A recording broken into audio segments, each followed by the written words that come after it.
Ini memang kita harus waspada, tapi kita banyak langkah yang kita lakukan dan kebetulan juga ya kita berada dalam posisi yang agak lebih baik dari negara lain. Satu, kita sudah kontrak ya untuk tahun ini kan kita sudah punya kontrak-kontrak dan sebagian kontrak-kontrak itu justru bukan dari daerah situ. Kita dari Afrika, kita juga dari Amerika. Ya, harga itu kita ambil rata-rata 1 tahun. Ya. Tapi benar, kalau perang ini berjalan lama dan harga di atas 100, kita harus benar-benar lakukan langkah-langkah. Tapi ini juga akan mempercepat strategi kita. Dari awal strategi saya, swasembada pangan, swasembada energi, swasembada air. Air kita cukup, alhamdulillah. Banyak negara di Teluk itu air aja nggak ada. Air aja nggak ada. Ya, Saudi Arabia tidak punya air. Dia hidup dari desalinasi.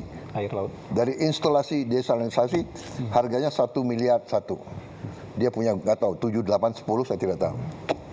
Tapi kalau musuh dia lawan dia Ngebom. menghancurkan itu 7, 8, dia very bad trouble. Bahrain, Qatar, UAE sama juga. Tidak ada air. Even Iran air susah. Kita tinggal air kita manage. Kadang-kadang kelebihan air. Iya kan? Karena kita tidak mau kita sebetulnya ya sudah ribuan tahun tahu kok kalau hujan pasti banjir. Iya. Tapi kita ya kan ini kita harus bangun sekarang ya. Kita harus waspada, kita semua eselon.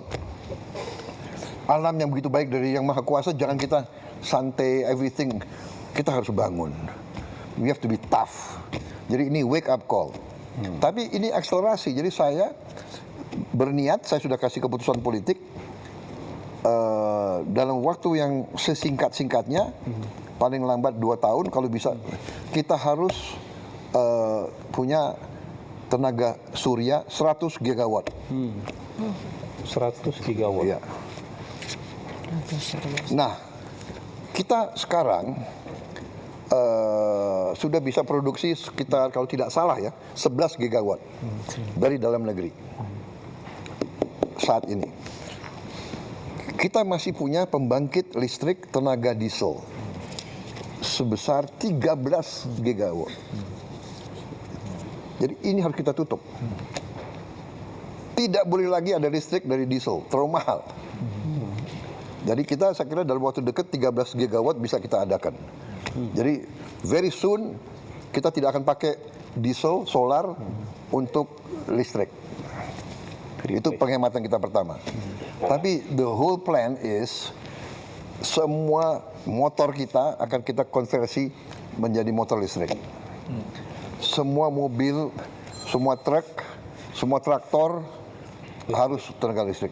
Jadi nanti orang kaya yang punya Lamborghini, Ferrari, silakan lo pakai bensin, lo bayar aja harga dunia.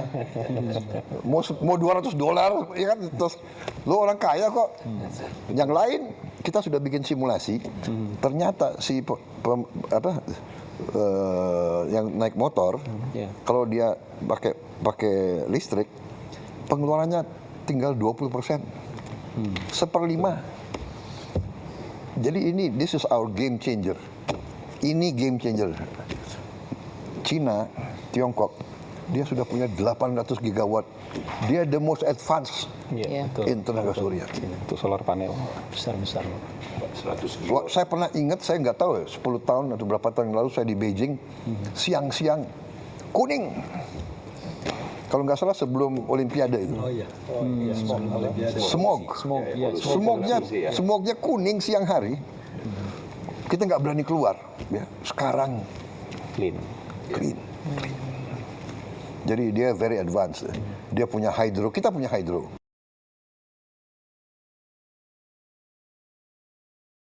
Hydro lebih mahal dan lebih lama. Kita punya geothermal juga agak lebih lama. kita punya kita bisa mini hydro agak lumayan, mini hydro. Tapi kita punya, kalau tenaga surya itu bisa cepat, dan yang kita punya keunggulan, maaf, saya diejek kan, ini presiden sawit. Ya, saya bangga, saya jadi presiden negara yang penghasil kelapa sawit terbesar. Dari kelapa sawit kita bisa menghasilkan solar. Bensin juga bisa. Dari kelapa sawit bisa bensin juga. Aftur juga bisa. Aftur dari kelapa sawit. Jadi we are in a better position than many countries. Tapi benar, 1 tahun ini kita harus benar-benar waspada. Ya, mau tidak mau kita harus semua merasakan, kita kurangi konsumsi BBM.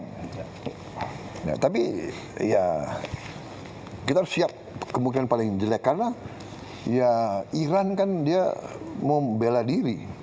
Cara dia bela diri ya dia harus tutup Hormuz, iya kan? Dan dia harus membuat istilahnya negara yang nyerang dia menyesal. Dan target dia ya, BBM, crude oil $200. Dia ngomong begitu kok. Tapi sekarang berkisar naik turun ya. 100, 110, 112. Karena juga masih banyak sumber lain gitu. Ya kan, masih. Tapi still bagi kita berat kalau memang benar.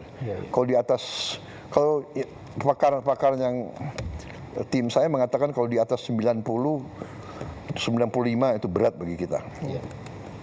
Kan sudah 3 perang teluk Pak. Yang pertama, kedua kan yang 91 dan 2003. Nggak terlalu berdampak. Yang paling berdampak embargo OPEC Pak, 73 ke 74. 3 kali lipat dalam setahun. 13%. Dan itu long lasting. Kita dapat bonansa kan net ekspor.